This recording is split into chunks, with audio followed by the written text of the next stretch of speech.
I'd like to call to order, please, the work session on Monday, February 23rd. It is 4:30 p.m. Just to remind you, there's a regular meeting following the work session, and we must start at 6 due to a public hearing. So as I look around the table, we have a couple people missing at this moment. Councilman Campbell will be somewhat late arriving. I think she is deboarding a plane about 3:30, so she'll be a little bit late. And Councilman Osborne will not be attending the meetings this evening. So we have two items on the work session, so let's start with the first one. On the agenda is a presentation of the City of Goodyear Community Funding Program, which provides direct monetary grants to nonprofit agencies and organizations that provide health, human services, and quality of life programs to the Goodyear residents. So Christina Plant, Neighborhood Service Coordinator, to present. Christina? Oh, and you have a gentleman next to you, Rob Bohr. Thank you, Mayor. As you mentioned, Christina is going to present some information about the community funding program tonight. The last time you all discussed this program was last July when the distributions were approved, and there was a lot of questions that came up and just wanted more discussion about the future of the program. So this program is currently being transitioned over to Christina, who has a lot of experience in these areas, a lot with the nonprofits, a lot with the grant programs and things like that. So I know she's going to be great with this, and has put together this presentation to just kind of go over all those things that were brought up at that meeting last summer, and to kind of get some direction going forward with this program. So with that, I'll turn it over to Christina. Thank you, Rob. Good evening, Mayor and Council. I will be going over the history and context a little bit of our community funding program, and then I have a slide on what other cities do just to give some further context. And then I have a series of questions that I'm looking to you all for some guidance on. In 2001, Goodyear City Council adopted a resolution that formalized the community funding process and approved a funding mechanism whereby the community relations funding program would be increased each year based on a percentage of growth of all retail sales tax between the prior two calendar years. The resolution also established a $1,500 maximum level of funding for first-time applicants, and the budget was set at $12,666. In fiscal year 2006, the use of a 3 council member subcommittee to evaluate applications and make a funding recommendation to the full council was put into place. And then beginning in this current fiscal year, we entered into an IGA with the city of Avondale so that they no longer had to compete against other nonprofits for the $42,000 that we now pay to them annually to benefit the Community Action Program, the Care First Housing and Resource Center, and the Senior Program.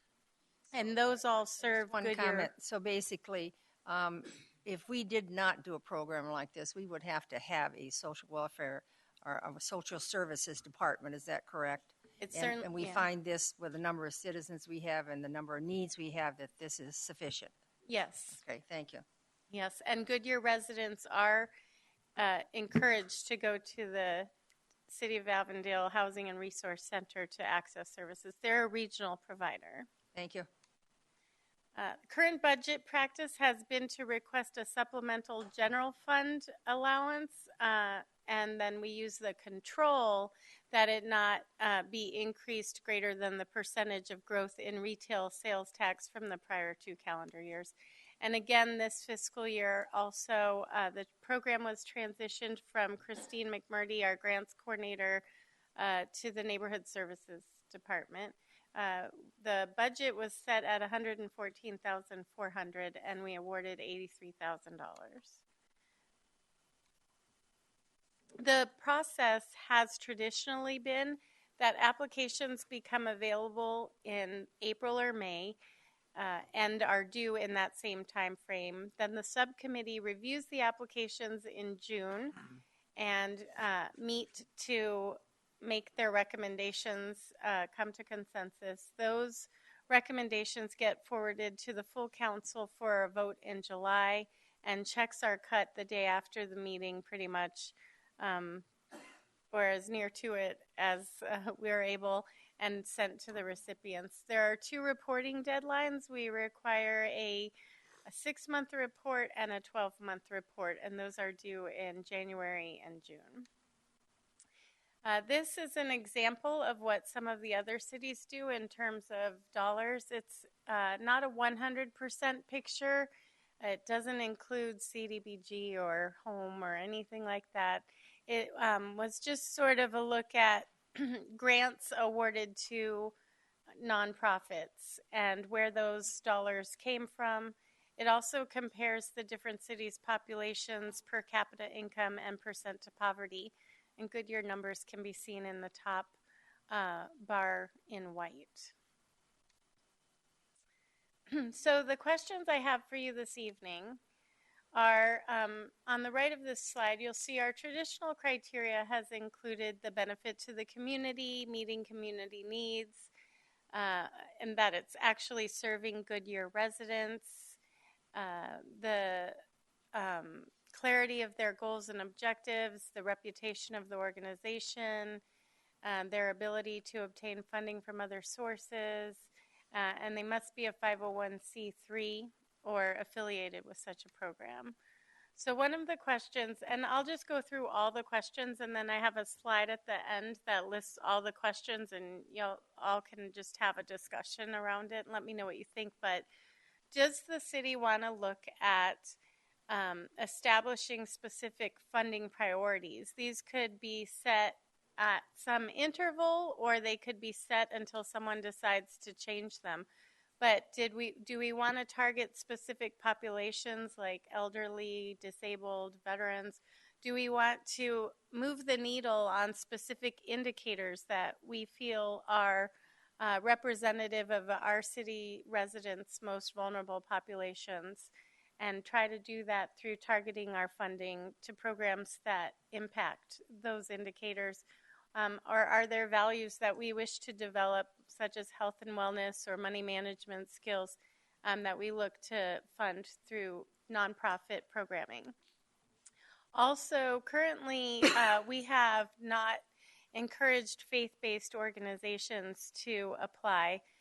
Federal law allows them that they're eligible to compete for federal funding. The important thing to note is that religious activities have to occur at a different place and time, and a beneficiary cannot be required to join a specific denomination or practice at a particular faith community in order to benefit from the programming. Also, as I mentioned, we awarded $83,000 this fiscal year to 18 agencies. When it comes to looking at their program budget as it was reported with their applications, for about 10 of the applicants, the awards amounted to less than 1% of their program budgets. The point just being, it's that we've been making smaller grants. So would it be appropriate to affirm or establish a funding mechanism to determine how much we want to award each year, or so that we know that well in advance? And also, should we establish a minimum award amount? Do we want to do like a $10,000 capacity building grant for nonprofits to use for evaluation, or to purchase a best practice curriculum, and like a $25,000 programming grant? Or do we want to keep them wide open based on whatever need or interest is expressed? And then the city does have a Pay Share Because You Care program, which was started in 2010. Residents are able to sign up for it online and contribute to a fund that is advertised to go toward helping residents in need catch up on their water and sanitation accounts. Since 2010, we have not done much, I understand, to advertise the program. We have had 2 donor participants and accumulated just around $300.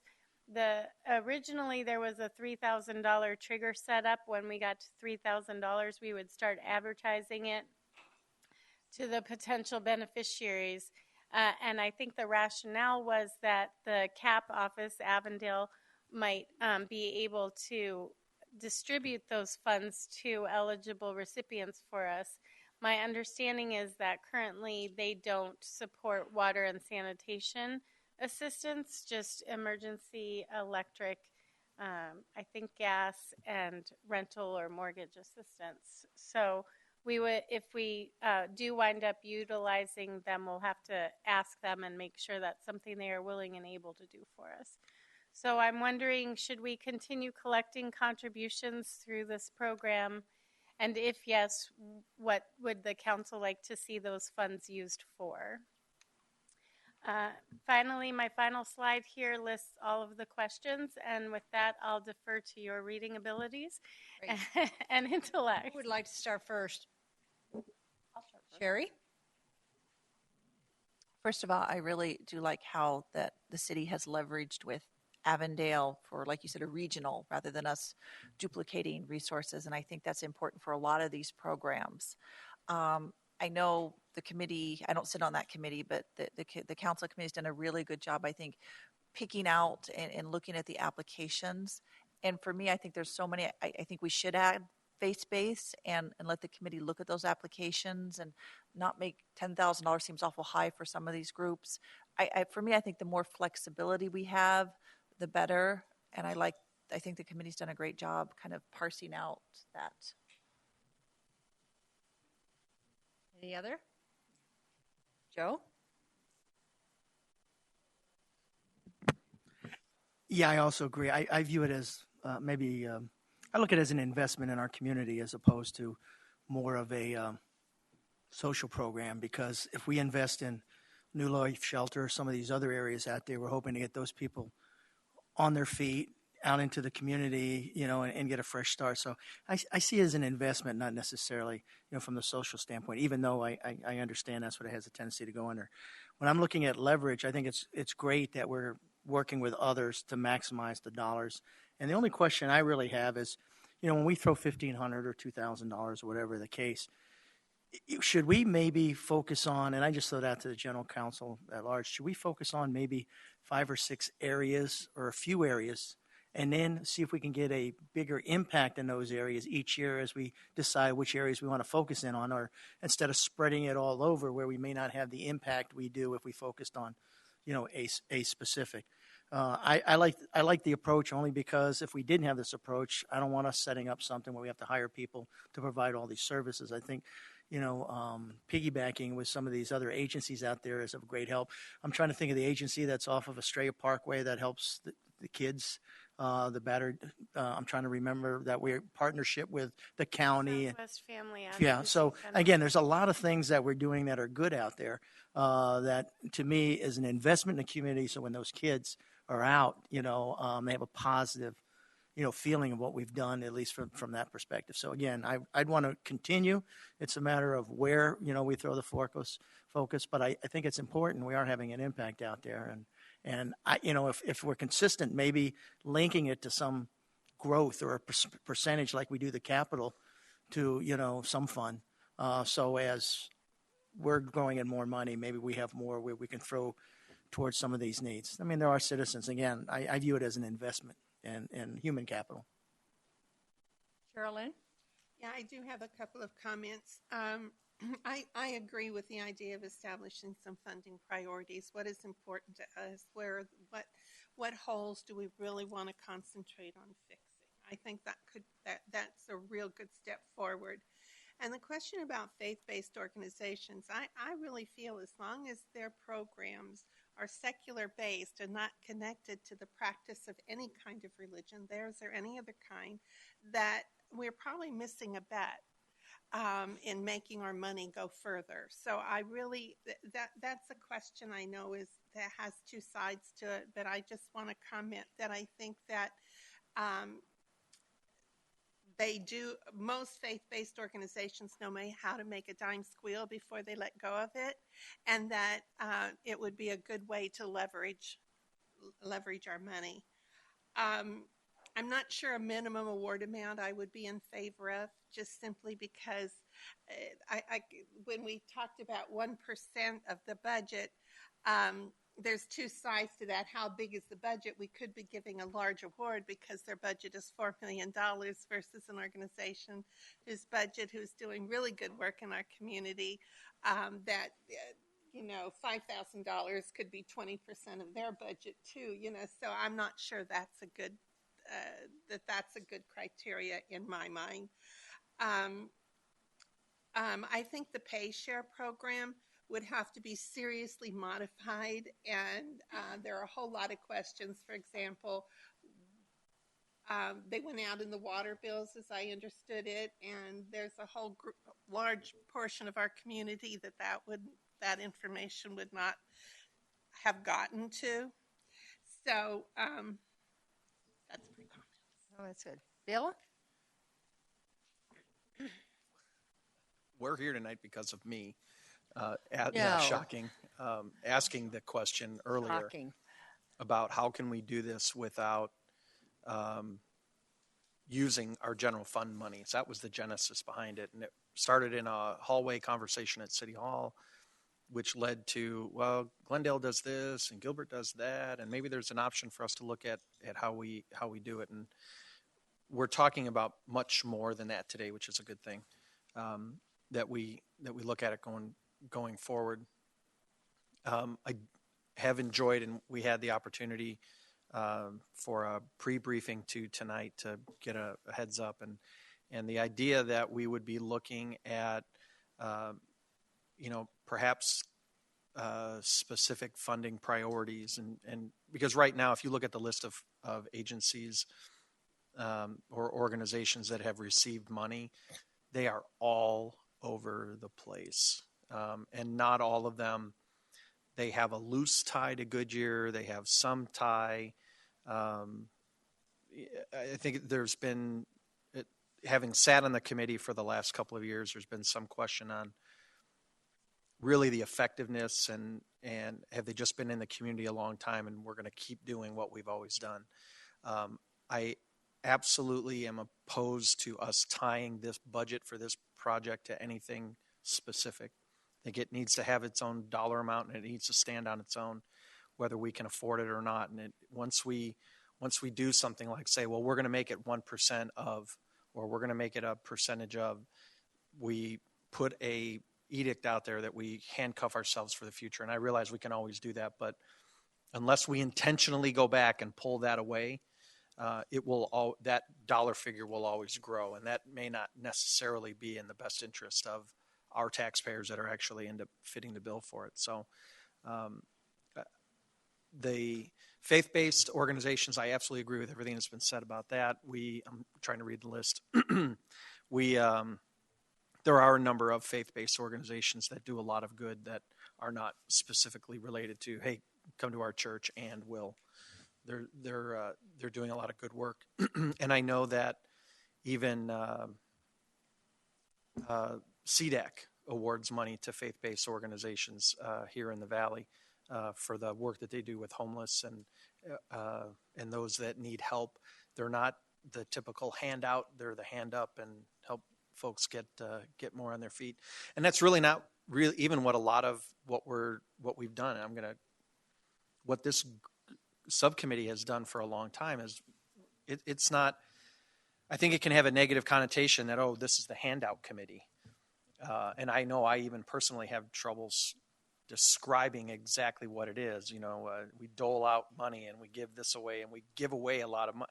That's really not what it is. It's really we're providing assistance to those agencies that provide services, as the mayor said, for things that we can't do as a city.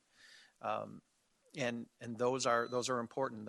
The Boys and Girls Club, that while it sits in the city of Avondale, is something that we support quite heavily through this project because we're able to serve those at-risk youth far better through that organization than we are on anything we'd be able to do internally. So there is some direct benefit, as Council or the Vice Mayor says, to what we're trying to do. So personally, I'd like to see us do something more with PayShare and get it out to the entire community. Let our community is very, very giving. They just need to know this is what it's going to be used for. This is how we're going to do it, and get it to everybody, not just the folks that are in our utility district. So, I think we have a lot of work to do if we want to make a change for this upcoming year, but I'd like to see it get done. Well, I agree. I'd like us to focus on agencies that we can make an impact on, and it's something a real need in our city as well. So, in the Southwest Valley Advocacy Center, isn't that where when we have the police have families and they have children, they take to them? And I think that it would be wonderful if we could. And I think that is something that the public would be able to understand. And I don't think that, I think that's a real need.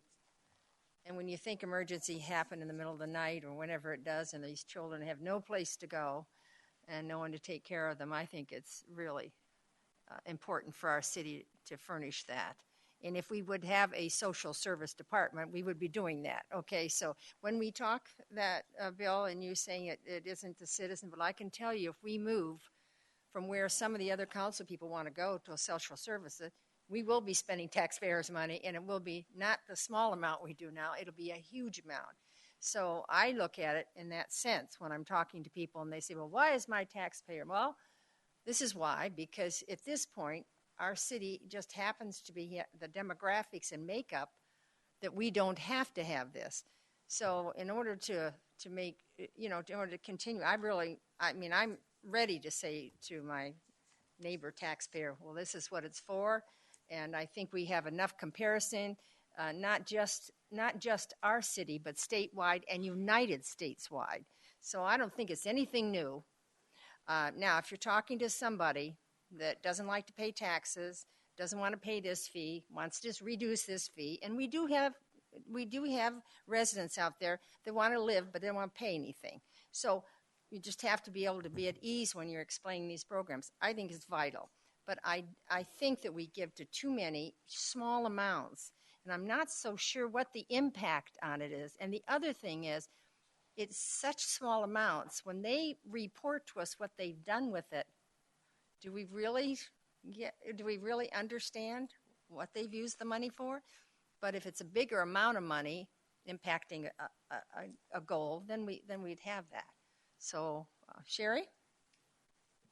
On that, I think one thing that we need to do a better job is getting the message out what we are spending the money on, like about the shelter, like in the In Focus, tweet it out online, that the services that are here, I think you've been doing a good job for the Avondale, getting out some of those senior services, but some of those smaller grants, I agree, if you're giving $50 to someone or $150, I don't know how much of an impact that has.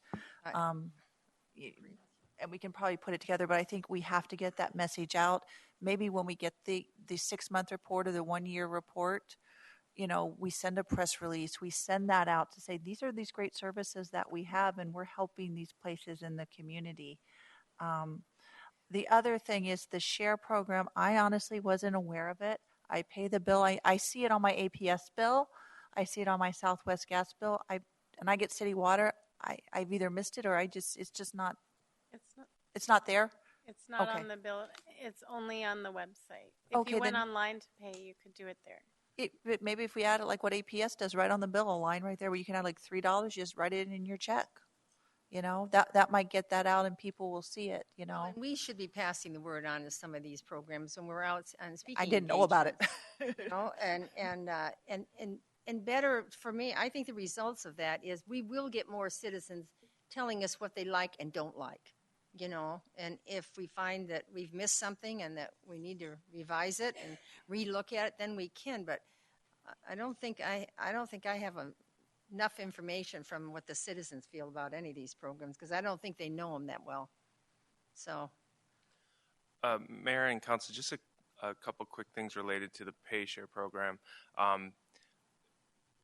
one issue, if it was on the water bill, obviously we only have half of our city that receives the city water bill. So another option could be to explore if we were to be able to do something on the trash bill instead, which would cover everybody. But we'd obviously have to explore that with finance and see what that would take. But then the second question, I guess, it sounds like there may be the desire to keep that program going or to kind of reintroduce it and maybe look at some marketing options. But if that was the case, what that money would then be used for? If the intention was for it to still be for a utility type recovery program, people that were having trouble covering their needs, or if it was maybe it could go to this program or something else. I mean, if we wanted to explore other uses for those funds or wait until we see what. Go ahead. Well, if we're going to try to go to a donation, like Bill is saying, don't you think the transition has to be easily done? I mean, you can't go switch from one to the other. You have to have some kind of transition into it. Yeah, and I never, and again, I've said this at least 3 or 4 times. It was never, when I made the original suggestion, was never the intent to. It would be wonderful if we could completely take all the general fund money out of it and be able to do it with donation. Reality is that's probably not going to happen. But if we were to set up a situation that people could donate and then that money comes into this community funding, pool, if you will, then we can use it based on that. And if the number becomes substantial enough, we're either having a direct impact on our general fund or we're able to expand the program without further impact on the general fund. So I think there's a benefit to it, but we have an we say we pay share because we care. Originally designed around utility bills, but I personally would like to see it expanded to the trash service. Get it on that side. People want to donate, and then we can use that in either as an offset initially, and then to grow the program. And you can kind of flatline this budget forever and just use that money. Yeah, I'm not against your idea of let's pay for itself and not go to the citizens. I think that's great, and if we could do that, that'd be outstanding. Joe? One of the concerns I have is if we're getting it off, and again, I don't know what the impact would be, so I'd have to get input from finance to see how many times a year they get a call from somebody, say, who's maybe spouse just left, they're stuck with a $100 water bill, they can't pay, they got a sick person at the house, that needs water. If we're going to collect it through the utility process, from my preference, and again, I'd have to know what kind of demand is in the finance department, I'd rather see it go there first before it goes to our stuff. That's just my perspective, because I know when I was there, and even when I worked in Glendale in the utility department, and again, I don't know what kind of calls Larry gets. We got a lot of them like that, and they had the fund set up, and to me, that would really make a difference if we had enough in there to help those individuals. Maybe it's not an issue with our finance department, I don't know, but if we're collecting it through an enterprise mechanism, from my perspective, I'd like to see it go there first, and if there's enough to cover, then it rolls into what we want. That's just my perspective. Brian? Do have a question on that. So if it were on the sanitation bill, back to the point by Rob, is that would go to all customers throughout Goodyear. And then would the funds from them then be used to offset wastewater by those residents north of I-10 that would benefit the utility customers south of I-10? That's the part I wasn't quite sure of. Hey, Bill, you're so shaking your I didn't head. know if we got direction on that. What's that mean? Yeah, no, my suggestion was this is not related to utility at all. That's just the mechanism that we're going to announce it and make it available for the residents. That's the only thing that the garbage bill or the sanitation bill has to do with it, period. Set that aside. Now, whatever money comes in, pot of money. I think what I heard the Vice Mayor suggest is he'd like to see that pot of money be able to use to help those people that need the help. I'm suggesting that pot of donated money goes to this, because once we start picking and choosing it, as the manager points out, Well, we can use it to help people who can't pay their water bill or their water and sewer bill. Now we're asking the community to donate for only a specific part, section of the city rather than something that benefits us all. And that was I'd my like to see more flexibility. Is that what you're looking for? Yeah. Rather than, yeah. Yeah, rather than just putting it all toward utility building. And, very honestly, I'm not sure that the regular person, someone may be more apt to give if they knew that the money was going to go to New Life Center, was going to go to the Southwest Advocacy Center, it was going to go to the lending closet, if it was going to, something like that, as opposed to my money's going to go help somebody who's had a misfortune. And I don't know, people are finicky that way, I guess. Mayor and Council, just a few things on some of those points. We have talked to the finance department. There is a need. There is a lot of contact from residents who require some type of need with their utility payments. But there are some additional things to consider, whether we do, even if we did add it to the sanitation bill, if we were to Brian's point, I mean, if we were to continue to say that it was for water, then how do we go about doing that? Since the CAP office doesn't do water assistance, we would probably have to create some mechanism within the city to do that. So then what kind of requirements do we have when somebody calls in and says they need assistance? Who meets those requirements, who doesn't? So that would be some more background work that would be required by the city. So there would probably be quite a few things we'd have to explore and look into if we wanted to do some type of utility assistance program. And sort of to Councilmember Stipp's point, one consideration would be, and I'm not as familiar with the organizations that exist in Goodyear, but one consideration would be an organization that provides utility assistance could be funded through the community funding program. So if you were to have that supplement the amount of money that you distribute, then hopefully there would be that organization that provides utility assistance, and you could do it kind of indirectly that way. And I think doing that, I think, addresses both our concerns. Sherry?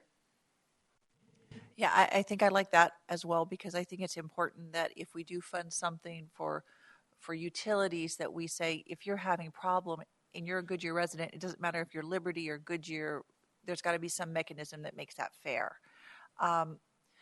My concern is funding, I'm going to play a little devil's advocate with bills, is when we start funding all these programs through the water and sewer. I think that's what you were saying. It's kind of, we're using the water and sewer as a collection. I say water and sewer because mine's on the same bill for all the other programs. And I can see citizens saying, why should I donate to this? Especially if we don't have like specific programs it's going to go to. And they could change every year when I'm already paying taxes that you need to budget correctly to just see where this is going, to support that. So for me, I think if we're going to do water, sewer, utilities, bundle it to utilities, that needs to be earmarked for utility assistance. However, if someone needs help with that in general. And then I think this, for me anyway, I'm okay with this coming out of the general fund. It isn't a very large amount.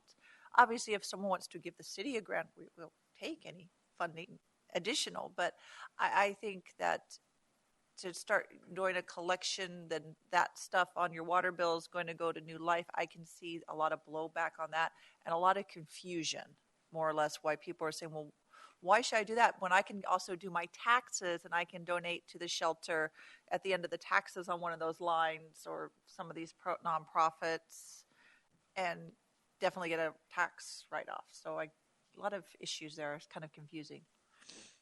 Yeah. Yes, Bill, go ahead. Well, the only reason that I suggested going in that direction is there's a number of cities that already do it. Mm-hmm. They do it that way, and it Can you go? Are you able to go back to that one? There are Glendale, for example. I believe the other column, that's their donation account, right? Yes, 75,000 of that is through a donation from Gila Indian community. Oh, they use their... The utility fund is actually the part that's donated through the utilities. So the 60,000 is actually what comes from the extra dollar on the utilities. So the ones that people sign up to contribute their extra money. Right, is that middle column. Okay, and in Gilbert, Which is it, the 15 or the 46 that is offset by their donations? Because those are the only two that I'm absolutely Donations positive is the about. 15. So if you use that as the example, in Gilbert, $15,000 is donated from the community at large. But is that just for the utilities then? That becomes my Yes, next under that. question. It's Yeah. not, they don't use it for utilities. They award grants to They- nonprofits. right. Okay. So they use that to Of both cities. yeah. Sorry. So they use that to offset it. And you look at Glendale and you go, man, 60,000 is a lot of donated dollars. Well, no, it's okay. They are using it for this. So They've had that organization for quite a long time, though. yeah, they have. No, Yeah. and I'm not saying that, we start this up next week, that by the end of this fiscal year, starting next fiscal year, we're going to have 60 grand. I don't even think we're going to have 1,500, to be honest with you. But at least there's an option if our residents wanted to do it. Now, if we don't want to do it, then the pay share thing, in my mind, is probably a waste of ink, and we should probably just get rid of it. But if we were to look at something, a similar program like what happens in other cities, that's an option. And when we start looking at the amount of money that we give compared to at least 3 of the other cities, we're giving a larger, pretty good share of that, and we've only got a 7% poverty rate. So I want to kind of keep that all in a perspective. When businesses sit down at the table with us sometimes, and we're just talking to them how they're doing, we have a conversation, then we say, "Oh, we really want to help Goodyear." In fact, you and I had one of those today. How can we help Goodyear? Do we let some of these businesses know that we have these programs and that they could be donating to this type of program instead of just buying a banner or doing something like that? Is there... Mayor, we have not ever asked our businesses, and like the meeting we had today, when they do say, "Hey, how can we help the city?" Heretofore, we have not asked them to contribute toward community services. But keep in mind, several of them already are doing things. They do their charitable organizations. They do a lot of community outreach. So it's for those reasons we don't really ask. We've never broached that subject with them. It wouldn't be bad to have a list somewhere of what things that we like people help the city and donate. We really don't. So when they come up with that, you sit there and you falter in conversation. And maybe you don't, but I do. And it would be nice to know and have some kind of something to refer to. Cheryl Lynn? I just have a couple of comments. One says that these businesses usually talk to the Chamber of Commerce Do and they? ask the Okay. same questions. All right. And I was always able to, after talking to them a bit, to see where their leaning was. Was it children? Was it sports? Was it, what were they interested in as a company? Okay. And then refer them appropriately to All right. to agencies in our community. The other comment I wanted to make is I really feel that chart is very misleading. And the reason I say that is because cities do different things with council discretionary money. Some of them give very large discretionary funds to each of the council people who can then contribute to their pet. That was wrong. To where they see the greatest need is in their community. You sound like me now. And, pardon? Said you're sounding like your mayor. Well, I just wanted to say, the figures up there are not apples to apples because everybody operates in a different way. Our council gets very little discretionary money. Mm-hmm. Some of our close neighbors get a significant, and I mean, not that one is good and one is bad, but it's not going to show on that chart. One other question I had, since Sherilyn brought it up. So do we have that conversation with the chamber? And she says she recommends, when you were CEO, you recommend. Have we ever sat down and talked to them if that conversation takes place? Not to my knowledge, but I do think it's a perhaps more appropriate place for the conversation, just because they're a membership-based organization, and I think it's a good conversation to have. Yeah, it's absolutely. Not to say that we won't have the same conversation, Right. but I think conversation should be something we're talking to them on, and then we should be able to give them the information of different Yes. avenues in which one can do that. Yes, and Councilmember Homan's point also about it not really being apples to apples is, I think, also correct. It would be difficult to do. For example, I can think of at least one city that uses their CDBG award for emergency water assistance because they say it prevents homelessness because if the water's turned out, off the house is uninhabitable. So what conclusions have we come to so that we can, so that the staff that's sitting out there in the audience can, what avenue and where are they going to go? Because we throw out so many things, it's like, okay, not sure. Well, let me ask, what did you guys hear?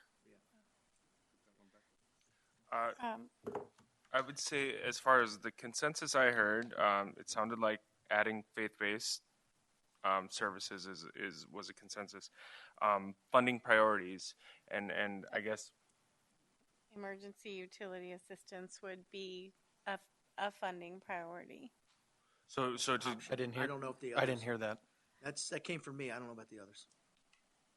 I heard that you all wanted to look at doing more specific priorities. So maybe, I don't know if that means giving a little bit, possibly larger amounts to a smaller number of organizations that fit a Like certain the advocacy criteria. group, Southwest Advocacy, okay.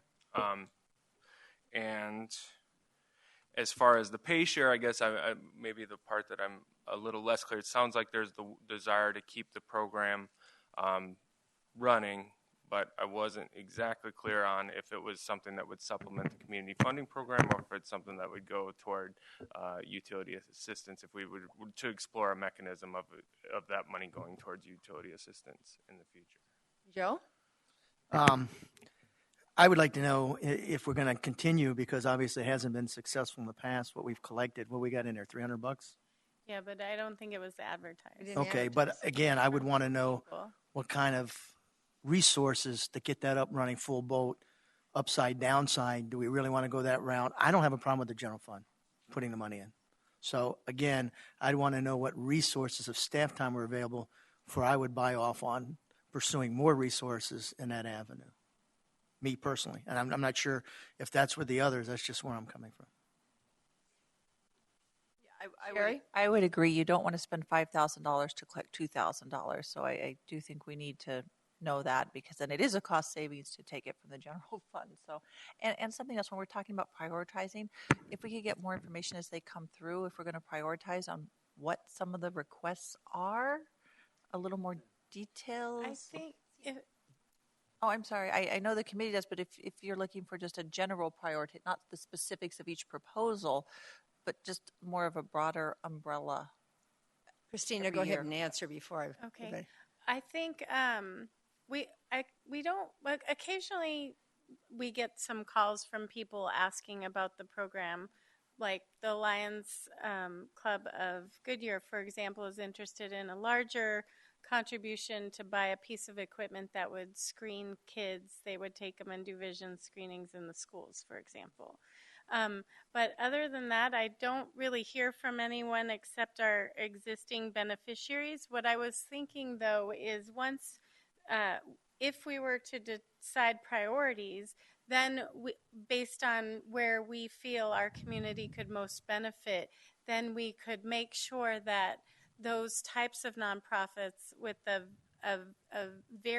various capacities could know that this might be worthwhile for them to submit an application for. Okay. Sherilyn. Well, that was my point, is we need to set our priorities based on community needs and then evaluate the applications against that. But that's what I meant, that we Yeah, need, okay, we I need to said know I what the needs misunderstood are what out you there said. before, and one way to gauge that is who's requesting, what are our needs, where are they coming from? Oh, you mean what citizens are requesting? I Yeah, thought what you are meant, just funding beneficiaries. even the beneficiaries reflect the needs. That kind of gives you just an overview. If you just kind of see, are we getting a lot from veterans? Are we getting a lot from the elderly? Are we getting a lot from children? Where are they coming? And that can help us figure out where are the needs. Right. Well, I did do that presentation back last April, almost a year ago, on the you did. census data with that kind of indicator of need. All right, so the rest, go ahead, Bill. You know what might be helpful for the rest of the council to kind of process this is a list of who got money this year. Because there were no turnbacks. We didn't deny anybody, I don't believe. Yes, We had a couple, yeah. but I think they were legitimately not serving the community or something. So, but for the most part, the folks that got it are what we've seen. At least the last 3 years is what we've seen. So that might be helpful for the rest of the council to kind of figure out who's been asking for money, and then we can pair that with what the work that you did last year to say this is really what the need is in the community, and then see if we can't come up with some priorities based on that. So, and are we hearing that some of us think it's fine, general fund, but at the same time, we'd like to explore a donation, and and so that we can start working the program, and it's not going to work until we advertise or let people know. So, Mayor, but Joe? Bill's point of matching the need of the community to what we've been paying to see how that, and then bring that back to us, Yeah. I think would be helpful to kind of get us jump started. Yeah, I think. Thank you, Joe. Sorry. So, Mayor and Council, I think maybe what we can do is sort of recap all of this information in written form. I think maybe Christina can share the community needs assessment that she shared with you in April, kind of pick those top ones that reflected as the biggest needs of the community, and also in doing that kind of create a criteria form for judging the applications, and it can kind of tie in those needs, whether it's kind of sort of a weighted basis based on the assessment. So I think we can kind of work on a tool. I mean, knowing that we're hearing from you that you want it to be more priority based, I think we can work on a tool to sort of help do that and help guide you in assessing the applications as well. And then one thing I didn't cover, I think, when I was going through the consensus was what we want to do with funds going forward. I know it sounded like we heard we don't want to tie it to anything. We don't really want a mechanism. I think we just want to keep probably a consistent amount out of the general fund, and probably keep that amount steady year to year unless we bring it back and decide to change it, and just award probably close to that entire amount each year, with possibly supplementing that amount with the pay share program depending on what we decide there. And as far as that pay share program, I think what we can do is also follow up with you on that. What we can do is do some background work with finance, determine what it would look like if we were to just continue receiving the money, which the mechanism's obviously already there, and then supplement pay share, which really I don't think there would be a cost to. It would only be increasing the marketing, or what the cost would be if we were to set up some sort of mechanism for funding utility assistance and what all that would take. So we can follow up with that information, and I Do think you also come back with a marketing program for it? How you Yeah. propose that? Sherilyn? Well, the thought I would have, though, is if that program does become more substantial, we're fooling ourselves if we don't think it's going to cost something to administer it. No, yeah, right. You're right. It Nothing- hasn't cost us so far because we haven't. Absolutely. And so we'd have to factor that in, too. And I guess that's something probably we should start doing right at the beginning. It's not a big program, so it won't take as much, but eventually. So let's have that part of the plan. Okay. Anything else? Thank you. Thank you. Yeah, very good. Thank you, Christina. Thanks for all the pre-work you did on thank this, you. getting us all up to the information we needed. Thank you, Rob. Okay, the second item tonight on the agenda is a presentation on the 5-year financial forecast for the general fund, and we have Lori Wingenroth, Budget and Research Manager, to present. Mayor, just a quick question. Yes. Do you Joe? want comments because the slides, if it's the same that I have here, is about 8. Do you want comments at the end of each slide, or would you want it to be completely go through the whole thing just up front? I'm not sure how you might want it, Mayor. Comfortable with however you prefer to go about. There's only 8. I assume that's what you have, right? Yes. So, okay. Yeah, there you go. Oh, listen to him. All right. Do we have to keep to that number, Bill? I'm going to count your questions now. Okay. All right. Yeah, so I'm here to talk to you today about a 5-year forecast for the general fund. It's kind of the first step in developing the 15-16 budget process. So I'll start off with some review of the revenue and expenditure updates for the current year, because as you know, the ending balance for this year feeds into next year. Then we'll look at the forecast or the initial estimates for next year, and in a little less detail of the remaining 4 years of a forecast. And before I go any further, I did want to recognize John on your budget team, who has done a lot of work to help build this forecast. So, John, thank you for your work. He's hiding behind the wall there. Yeah, he is. He's over there. I can see You got him? I can't see him. In terms of the current year for the general fund, your revenues are trending very near budget. In fact, for the estimates that we're using right now, essentially, we're estimating that revenue will finish about 2% above budget, or $1.5 million. And that's attributable to 3 main areas of activity. First is our non-construction sales tax, which right now we're estimating may be about $2.4 million over budget by the end of the year. And that's one of our ongoing revenue streams.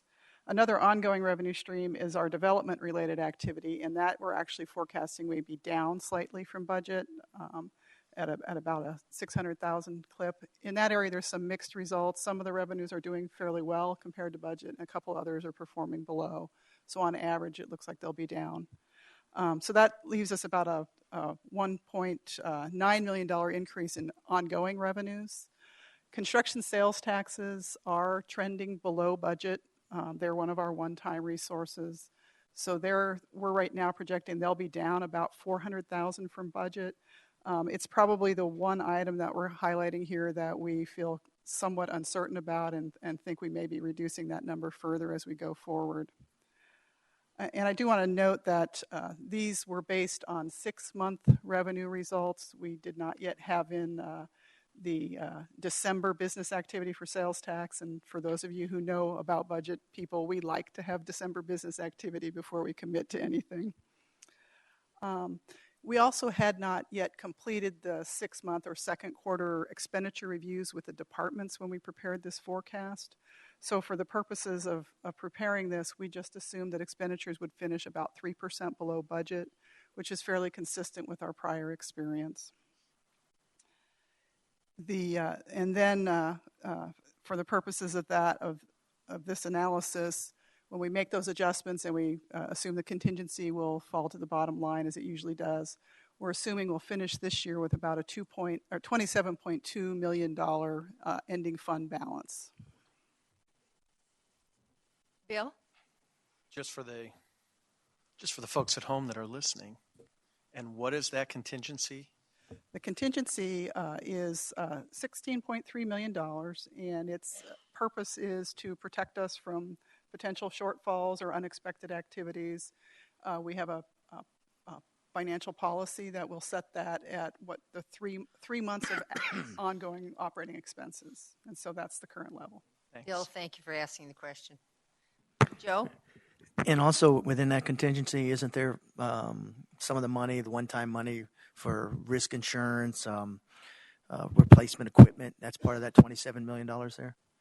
Mayor, Vice Mayor, there's actually, those items are planned in other line items, so they're not part of that contingency. The contingency is not planned to be used for any purpose. So the $27 million in there is 16 plus, is what you're saying? The $27.2 million includes the $16.3 million contingency rolling into next year to basically be available to be next year's contingency. So I guess let me ask the question different. The $11 million difference, what is that? Mayor, Council, or Vice Mayor, the difference is the result of the revenues being up, expenditures being down, and a change in that this year's beginning balance was higher than we had budgeted. Then that $16 million or $11 million will be used for one-time projects, capital replacement. Is that where that? Correct. Our practice is to use any balance that rolls over from one year to next is used for one-time purposes. Okay. That's the point I want to kind of get to whoever's watching out there. That's kind of our funding source. And typically when that 3% is to fund those one-time projects and that capital replacement. So for anybody who's listening. Okay. And we'll go over that concept a little bit more when we get to the forecast for next year. Right. So in preparing the estimates or the projection for next year to kind of begin this budget process, we went through and did a line item by line item review of revenues, kind of an initial look.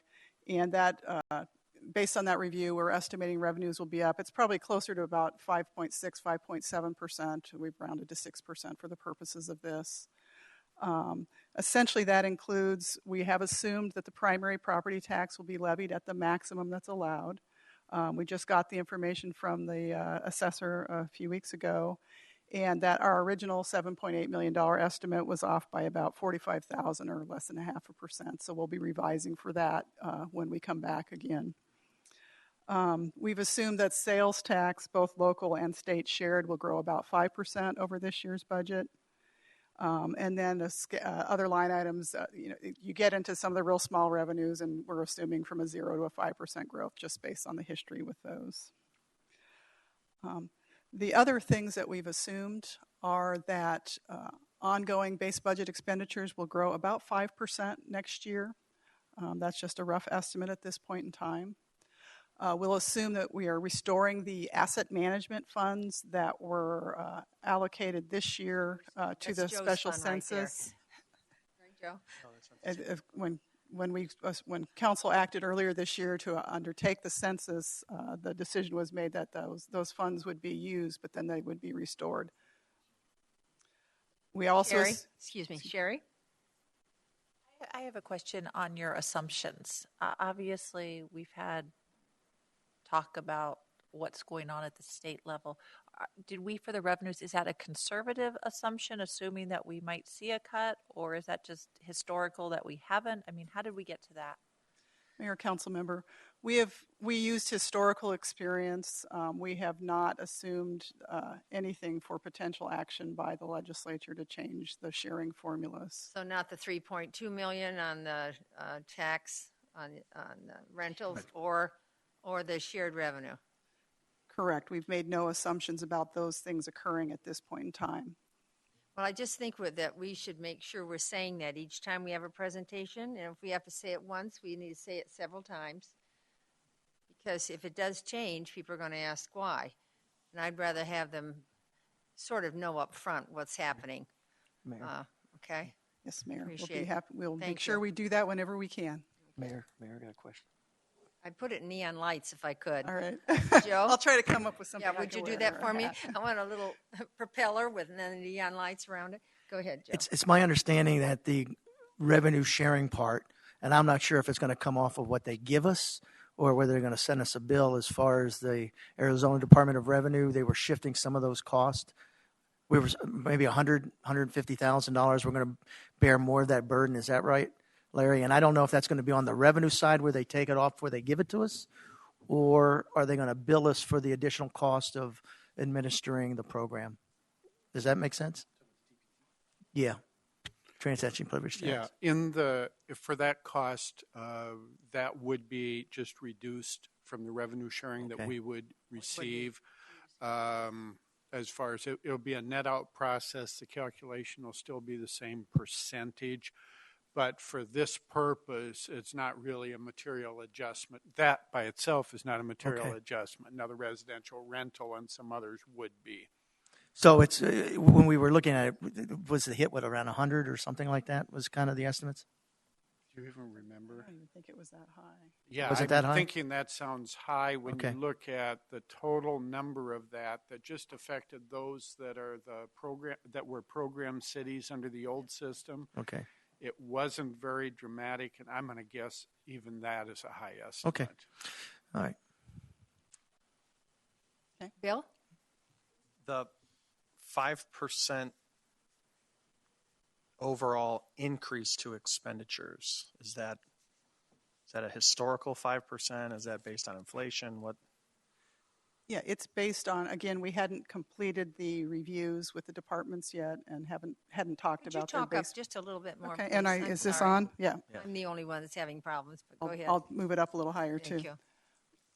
We had not yet completed the meetings with the departments to review their base budgets. And so this is kind of a historical estimate about what might happen. It does assume that there may be some inflation and other cost increases, such as contractual increases and those types of things. And while we're going to highlight the potential reduction in revenues, I think we also need to be talking about this 5% number may not be able to be as great as that as well. And I think we have to talk about both. We always have to talk about both sides of the coin.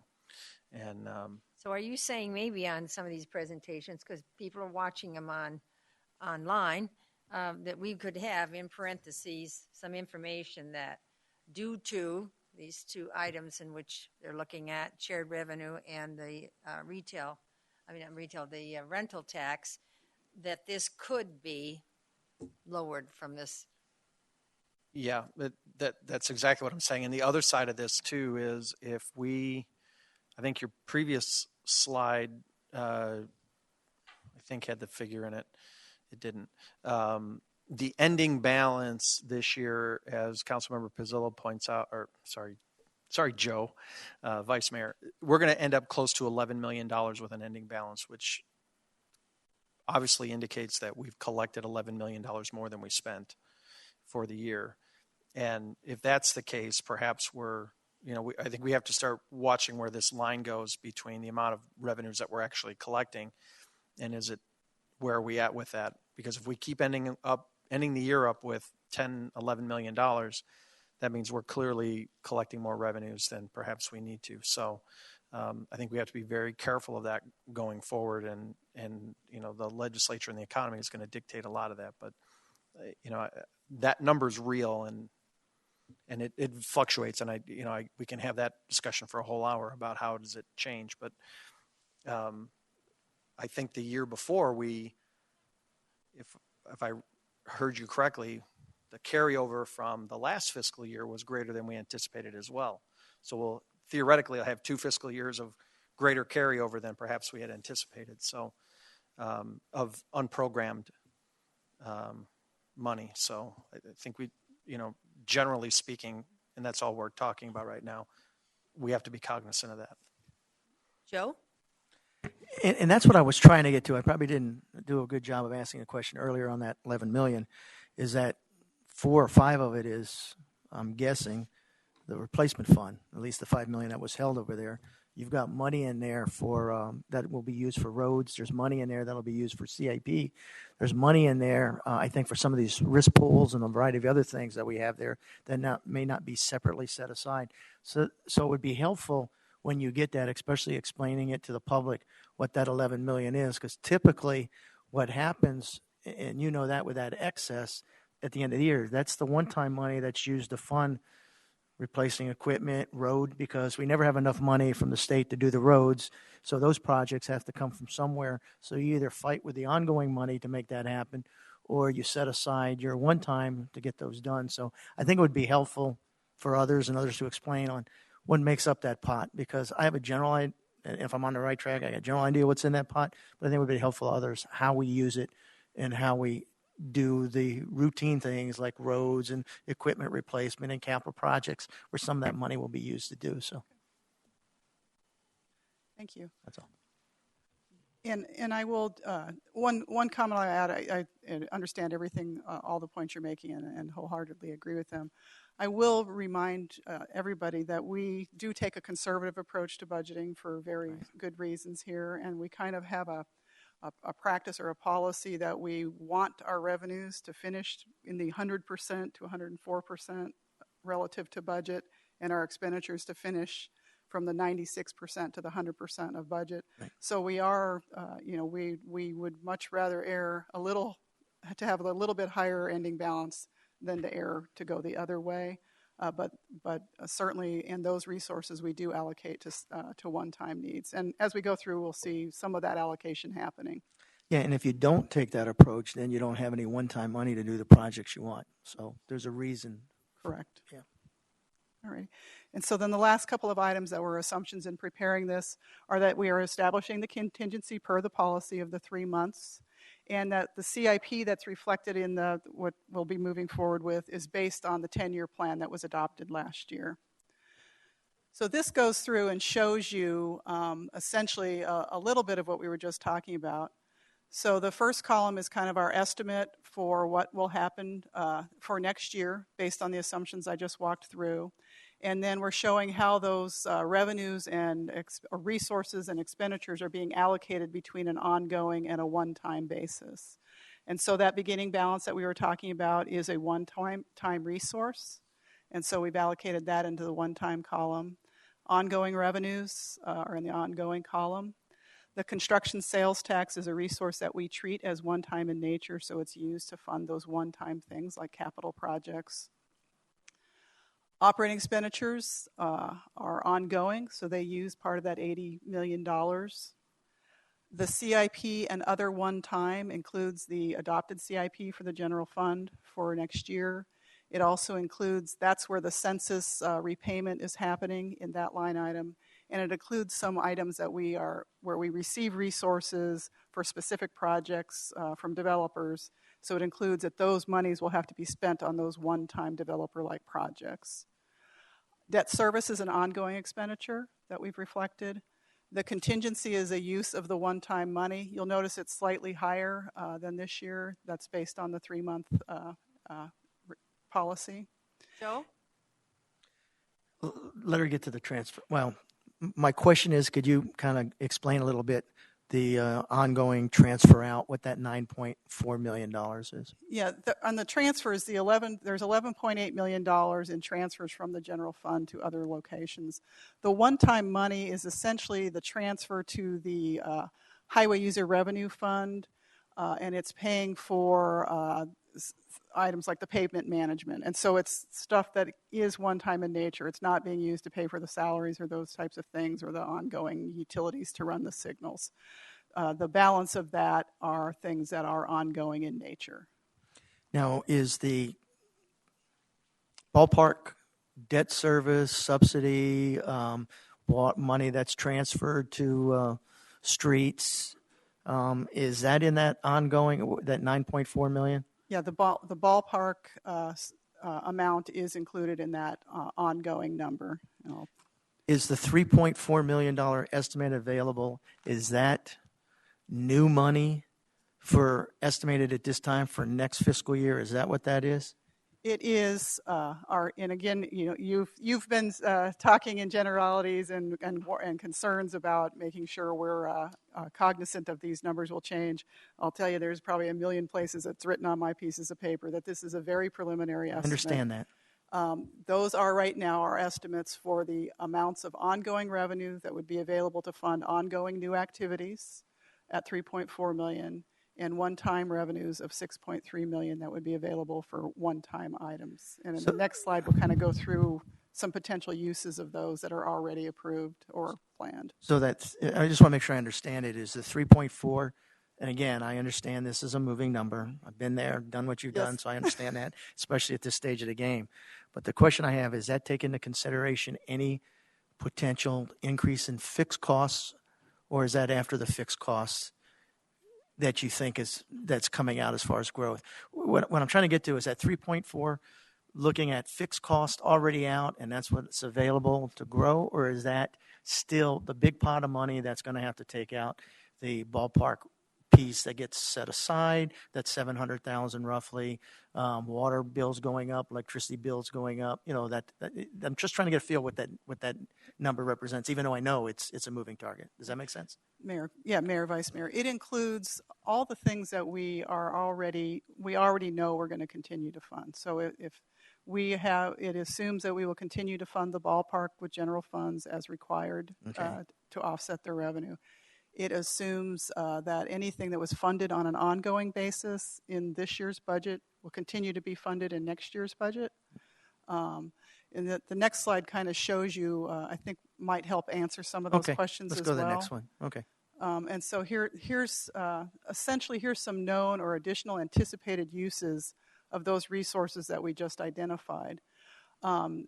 as you're aware, each year we have a multi-year plan to build our ongoing budget capacity to fund some debt service that will be coming up, the PIC set aside. This is next year will be the 4th year. So you'll see the first thing that we're taking out of the ongoing is $2.7 million to create that budget capacity. And then we use those funds for one-time purposes. So we've basically reduced the ongoing capacity and given it over to the one-time needs. And that falls back to my 3.4. If my 3.4 was actually money available, then only 700,000 would be coming out of that instead of 2.7. That's why I didn't quite understand how this was flowing. Does that make sense? Is the 2.7 is the total amount? The 3.4, that's why I was asking, is that new? And if that's the case, then 700,000 would come out of that, not 2.7. I wasn't quite sure the connection between the two slides. This particular slide is showing how that 3.4 million and that 6.3 million may be used in the future, may need to be used.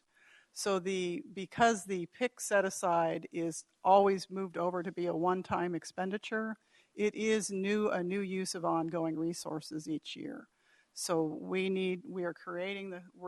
saying that of that $3.4 million, the first thing we need to do with it is to take $2.7 million to preserve that budget capacity so that we will be able to address debt service in the future.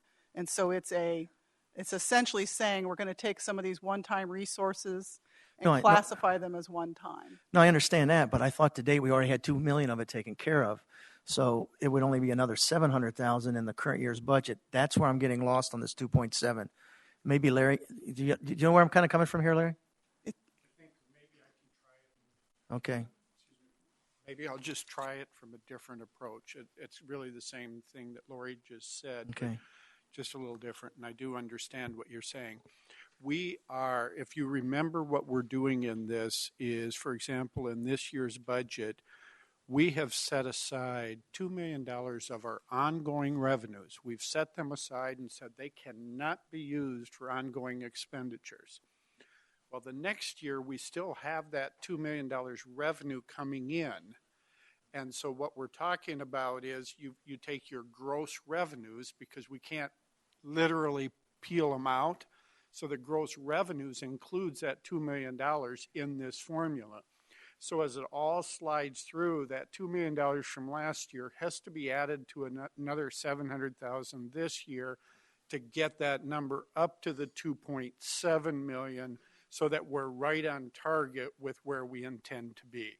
So it's flowing it through, but it looks like it's cumulative, and I think that's what you're suggesting, but it really is a $700,000 addition from last year's amount. So when you go to the slide before those transfers, that's already accounted for, that $9 million out of operating. The slide before, no, it isn't. The 9.4 is nothing to do with this 2.7. That has nothing.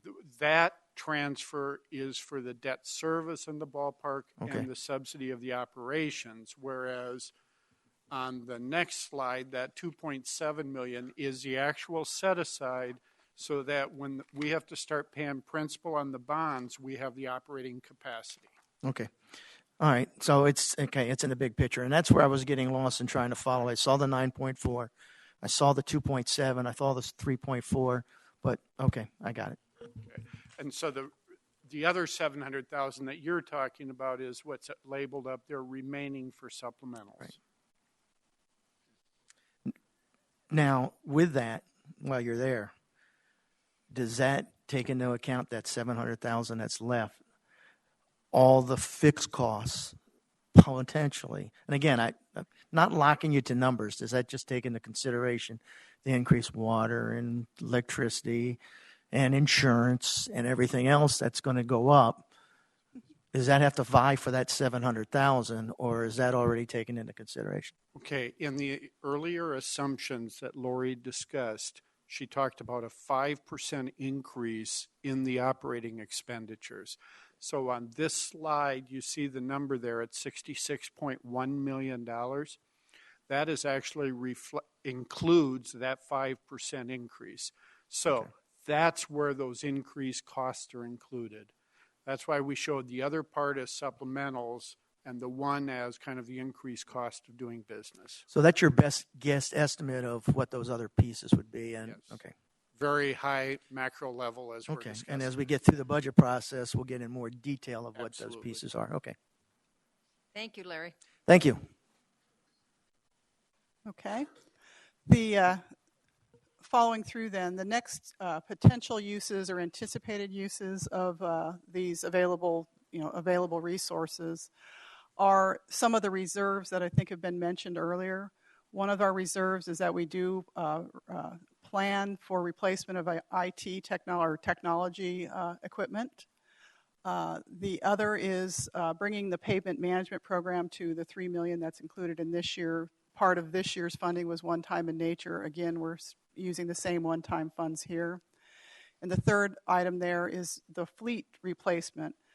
Both fleet replacement and pavement management you saw earlier as some of our asset management presentations, and so these are kind of identifying some of those types of items that are coming through. And then the last $2 million there is for other asset management. Again, it's just an estimate.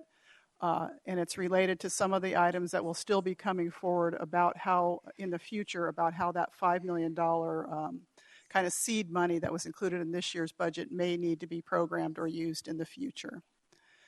So with those kind of anticipated or known items, we then compare that to what was available to get to that there's a potential of about $700,000 in supplementals for ongoing purposes, and the potential of another $2.3 million for one-time items such as CIP projects or new equipment type items. Then this is just presenting the 5-year forecast. So the first year is that what we just went through.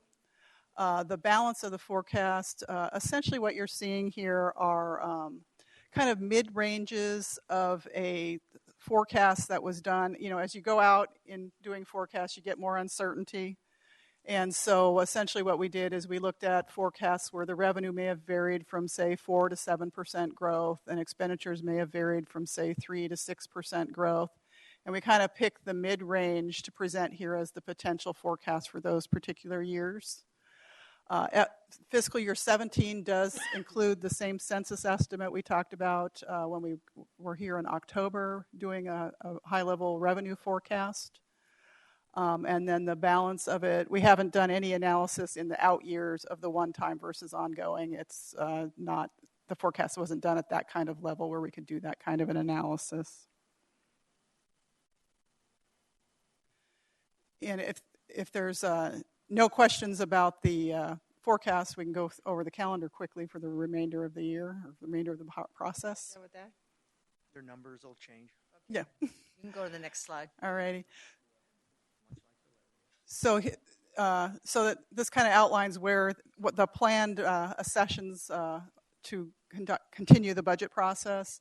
The next item that's coming forward will be on March 16th, and at that point in time, we'll be presenting you with some information on the initial supplemental request, as well as the CIP projects that have been requested that are in addition to what was in the 10-year CIP that was adopted last year, just to give the council a chance to look at those, provide some feedback, and maybe share some ideas as well. Following that, we'll kind of slip right into the process that was used last year, where the departments will be doing base budget presentations in the first week of April. We'll be coming back with a new revenue update the second week in April, and then we'll be talking about the expenditures with potential supplementals on April 20th. And then we'll basically move into the process of presenting a draft budget in early May. There may be a second session if needed. Public budget forum will be held sometime between that draft budget presentation and the tentative adoption. We haven't quite scheduled that date yet. Then we move into tentative adoption, final adoption of the property tax levy. Any questions? Just a general comment. You know what would be helpful, at least to me, and maybe, I don't know if maybe my one-on-one with Brian, or I'm not sure if the council would be helpful, is just one slide that oversimplifies it to the extent where if there's, and I'm just going to throw out numbers, $4 million worth of new money ongoing. how that breaks down. You know, percentage, dollar amount, increase in insurance, percentage, dollar amount, increase in utilities, percentage increase payroll.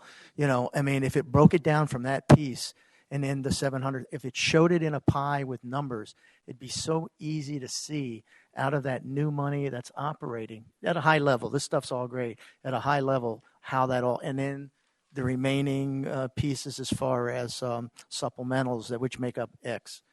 Just when you see the pie, it just makes it so much easier to see where that new money's going. In just one little 8.5 by 11 picture. Bill? This may be more for the manager, but we get ready to do these department-based budget reviews. I'm very anxious this year that we're going to see some priority-based budgeting information come through. We've invested an awful lot of staff time and a lot of money, and we haven't really seen, other than here's what it is, haven't seen the impact of that. So I'm hoping that there'll be some information that will come out in those. I said this a year ago, so I'm going to simply repeat it. I love the police department and the fire department, but I don't really care how many motorcycles we got and how many fire trucks we have. I want to know really about the meat and potatoes of the organization and what we're doing from a financial perspective. I'll have a question later when we go over the transfers about what are we going to do about the overtime that's happening. Those are the kinds of questions I think we need to be asking, and those are the kinds of information we need to be provided when we're looking at department level budgets. So I'd just like to see that kind of give us a couple of months to get through that. Well, I think your request is it's just going to give more information to the citizens, understandable information that we make assumptions on and staff does. So I think that's it. And you really got christened tonight on this presentation. And I just want to thank you, Christina. It was well organized. We appreciate it. And I think it was some great questions from council. So thanks so much. Thank you. Okay, we're going to adjourn this meeting, and you see now you have about 8 minutes, and we have to start the meeting at 6 o'clock. So this work session is adjourned.